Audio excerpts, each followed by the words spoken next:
Hello. Good morning. Good morning mga friend. Bibidyo si ate. Ayusin ko lang po ito.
Hello.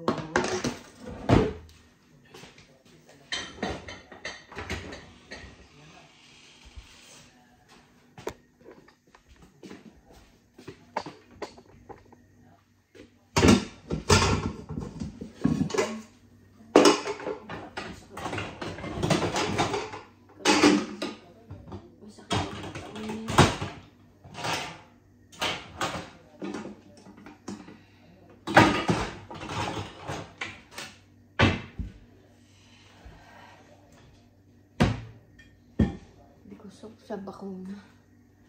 Ang walis mo na tayo.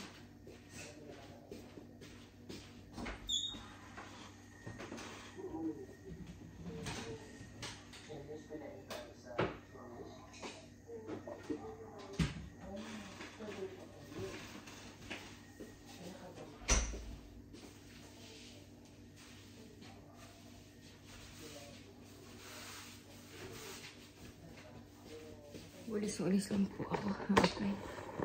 Hello, kumusta po kayo?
Pagod ako. Nahilo ko.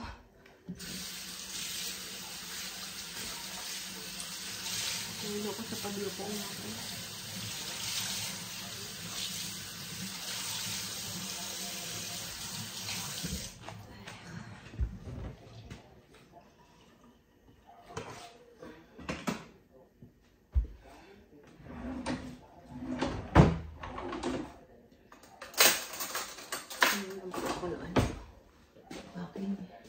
Herbal.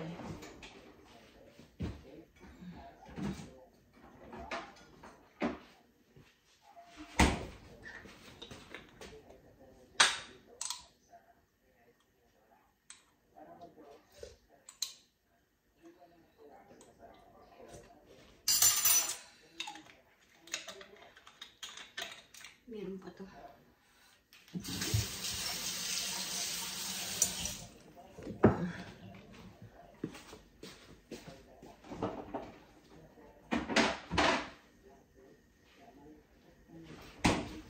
Iwan po ako ng tubig.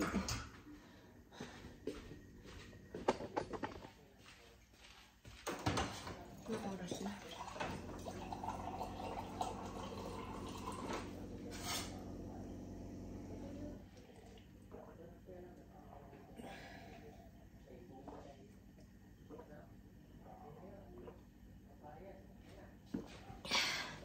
Sana po gumaling na yung sakit ko, mga friend.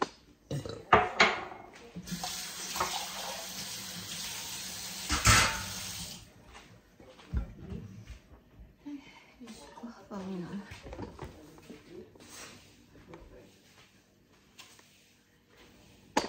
Ulis lang po ako dito.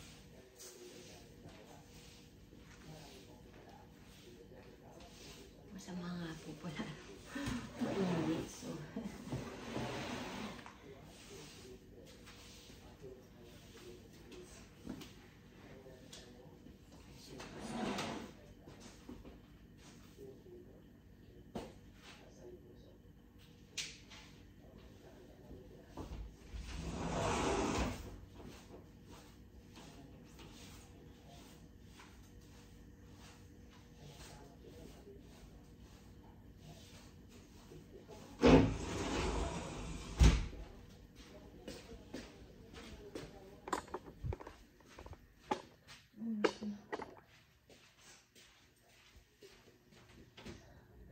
What time now? Hello?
Kasi siya.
Danny's Barn Barn.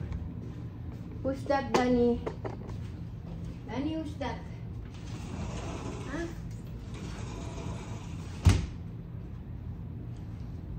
Ito aso. Siguro may nakita siyang ano.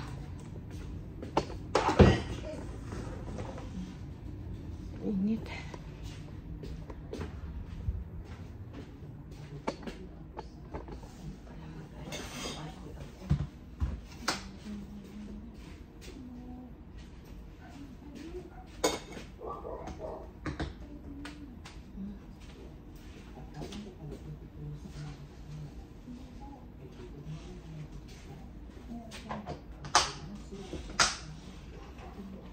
Dito po tayo sa labas, mga friend. Madilim. Madilim ang awit. Kada madilim. Ay, bukasan po natin ilang, mga friend. Baka madapa ako. Oh my goodness.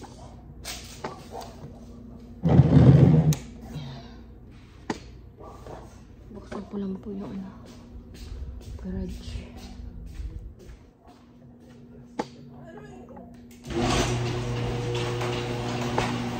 Iwawalis lang po tayo.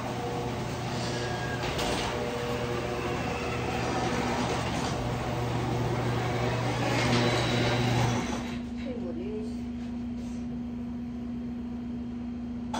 Where's the broom? Broom, broom. Hindi ko makita iwawalis. Kunin ko nila iwawalis sa isa.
Hello. Ano po ba?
Hindi ako magwawashing ngayon.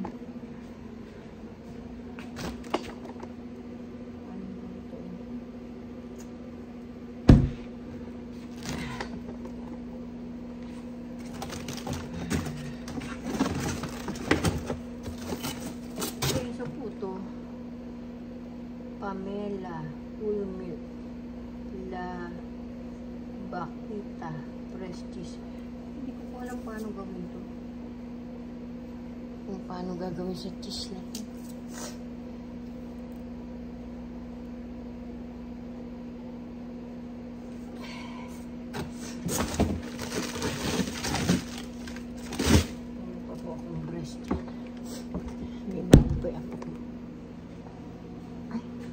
Magsasaing na kaya ako kasi baka magutom yung apo ko. Saing muna po ako mga friend. Dali. Konti lang ang saing ko. Baka kumain ang apo ko.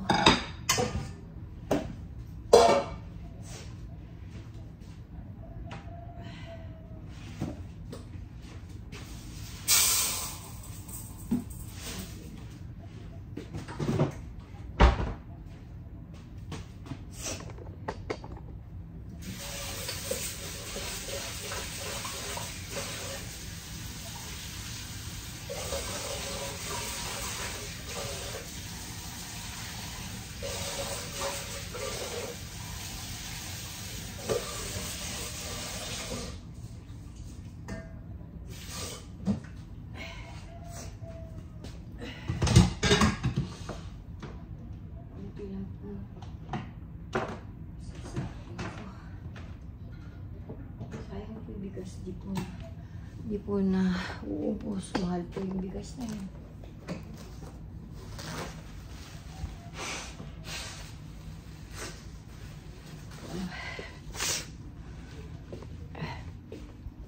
Anong oras na? Anong oras na? 6:05. Maaga pa po. 6:52 pa lang. Silang po natin dito.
Lagyan po natin ang powder.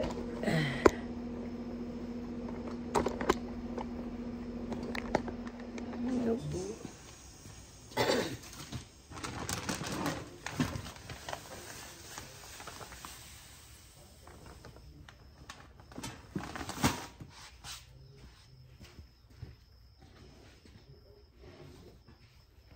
Lagyan po natin ng oksalik. Aray ko.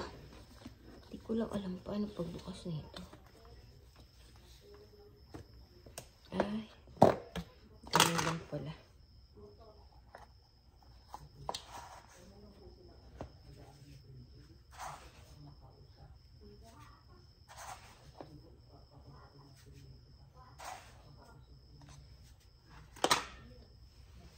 Paluguin ko lang po.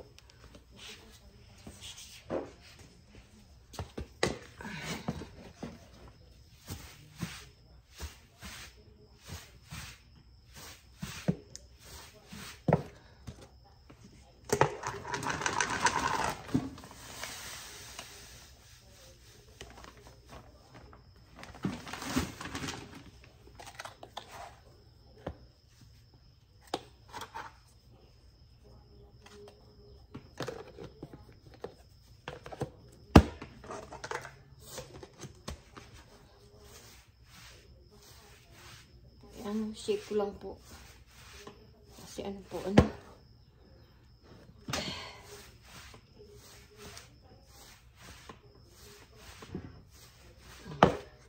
na po yan. May oksalik na po ito. Sa puti po yan.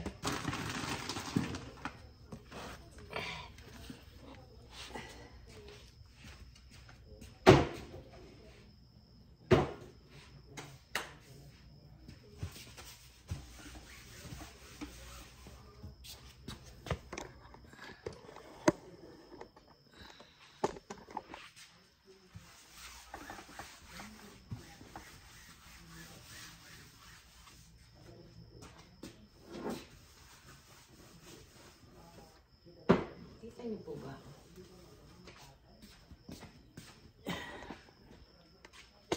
Nasa ko lang po dito.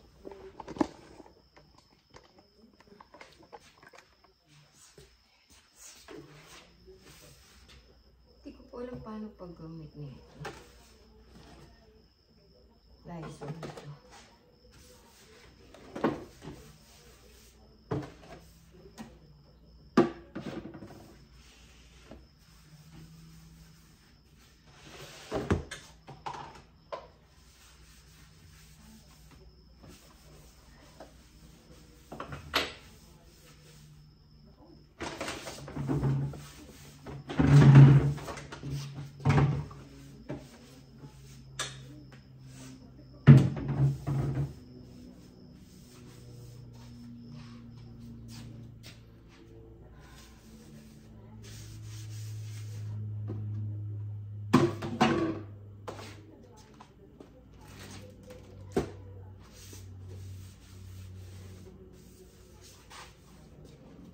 Punasan ko lang po ito.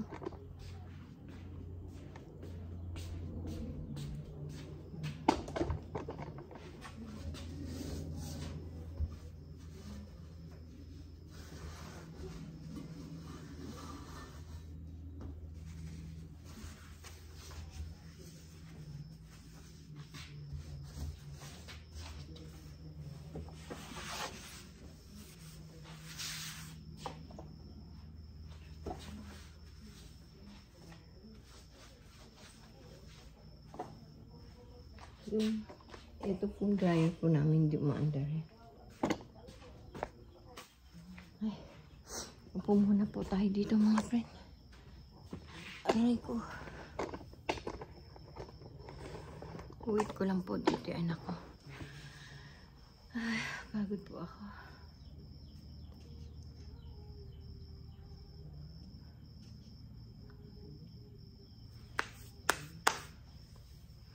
Good morning, Kirby. Yan po. Tahimik pa. Mga tulog pa po yung tao. Ako lang ang gising dito. Si Ating lang. Tingnan niyo po. Tahimik na tahimik. Di po ba? Yan.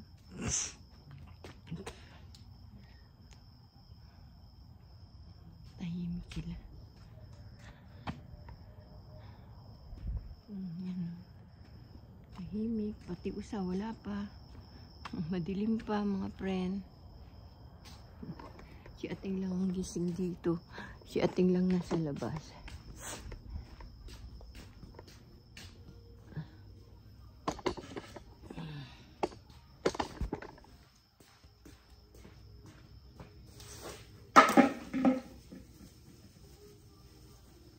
Buti po kinuha lahat yung basura ko.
Rekta doon sa basurahan namin.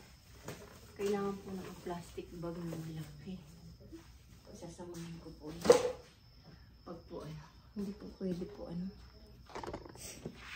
aray ko, hindi pwedeng na ilalagay lang sa container yung basura. Kailangan naka-plastic bag na sasama-samahin ko sa malaking plastic bag.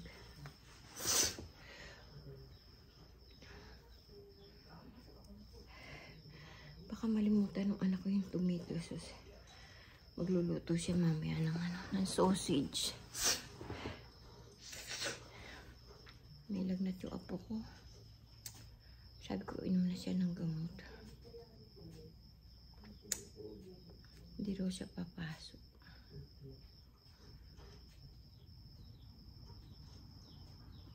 Sakit ang katawan niya dahil binakunahan siya. Ewan ko kung para saan yung bakunang yun. Nilalagnat siya. Baka sa flu. Baka sa flu po yun. Ewan ko. Masakit yung ano niya.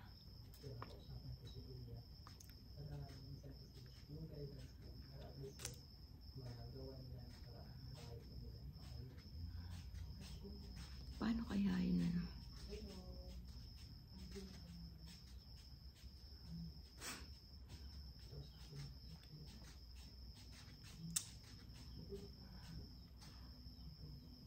Nakakaano pag umuwi ka ng Philippines, di mo alam paano gagawin mo. No?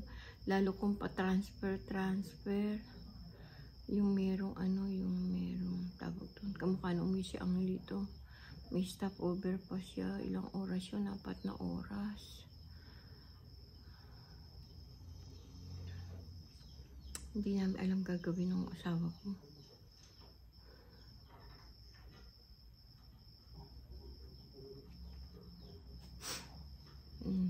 Stopover kami sa ano. Kuwari gano'n, stopover sa gano'n. Pero kaya namin yung pag umuwi kami ng asawa ko. Kahit English na baluktot, bahala.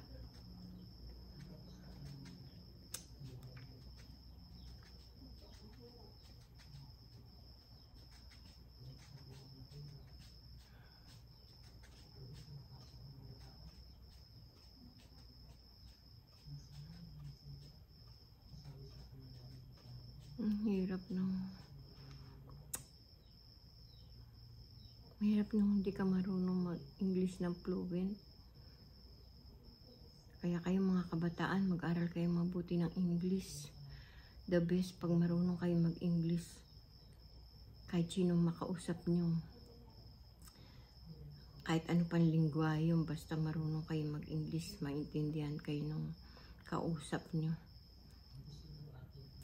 Hindi kayo maliligaw ng kahit na magsalita sila ng lengguwahe nila, maintindihan mo yung salita nila. Lalo kung English. Pero minsan, merong mga ibang bansa, di marunong mag-English. Sometimes, yung Koreano, hindi marunong mag-English, lalo pag hindi nakapag-aral. Mga Hapon, ganyan. Mexican. Hindi ba kasi hindi sila lengguwahe lang nila ang alam nila. Pero the best talaga, marunong ka mag-English. Kaya papayo ko sa mga kabataan, mag-aral kayong mabuti, makinig sa matatanda. Kasi matatanda, naranasan na nila yon kung paano. Mag-aral kayong mabuti, maging mabuting tao, may takot sa Diyos, mahalin yung magulang nyo. The best yung pag kayo mapagmahal sa magulang, maraming biyayang bibigay sa inyong Panginoon. Hindi ako magsasawa ng magbablog ako, sasabihin ko na huwag nyo pababiyaan yung magulang nyo, mahalin yung magulang nyo. The best, pag kayo ay mapagmahal sa magulang, maraming biyayang bibigay sa inyong Panginoon. Kahit naghihirap kayo sa buhay, may paraan ng Panginoon kung paano malulutas sa mga problema nyo. Tuturo ng Panginoon kung anong dapat nyong gawin. Halimbawa na lang po ako nung araw, hindi ko alam anong gagawin ko. Gulong-gulo ang isipan ko. Kasi kinabukasan wala akong puhunan. Hindi ko alam kung sino kakausapin ko. Yung mga problema ko po nung araw, hindi ko sinasabi sa mga kapitbahay ko, sa mga kapatid ko, sa nanay, tatay ko, hindi ko sinasabi yun. Ang lagi ko lang kakampi ang Panginoon. Lagi ko lang siyang kinakausap. Yan yung anak ko. Lagi ko lang po siyang kinakausap. Tapos ituturo po niya sa akin kung paano gagawin ko. Pag may nakasalubungan kong tao, pag dinaingan ko, hindi ako hihindian. Totoo po yun. Marunong sa lahat ang Panginoon. Ituturo niya sa iyo kung anong dapat mong gawin. Naalala ko, lugmok na ako. Wala akong mapuntahan. Wala akong mahinga ng tulong. Kasi kinabukasan, wala na naman akong puhunan. Kasi yung pinagbentahan ko, binayad ko na sa mga Bombay, sa mga pinagkakautangan ko. Kaya kinabukasan, di ko alam anong gagawin ko. Napunta ako ng simbahan, hihingi ako ng tulong doon sa pare. Isiskip yung dibdib ko. Pinag-ano lang niya ako, pinag-pray lang niya ako, tapos umuwi na ako. Nagdasal ako, ituro sa akin kung sinong tao ang malalapitan ko, kung sino. Sakit sa dibdib.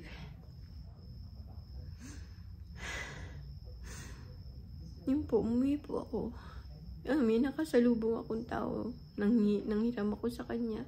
Pinahiram naman po ako. Ganun po ang Panginoon, gumagawa po ng paraan. Kaya kayo mga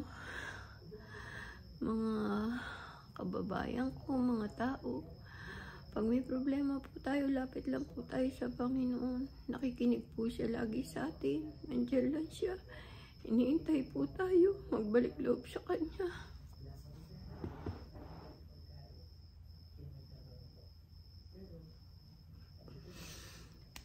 Wala po ako naninyo ng tulong nun. Kahit sa asawa ko, hindi ko sinasabi yung problema namin. Kasi yung asawa ko, pagka may problema, hindi niya kaya. Dadaan niya sa inom. Tapos malalasing naman.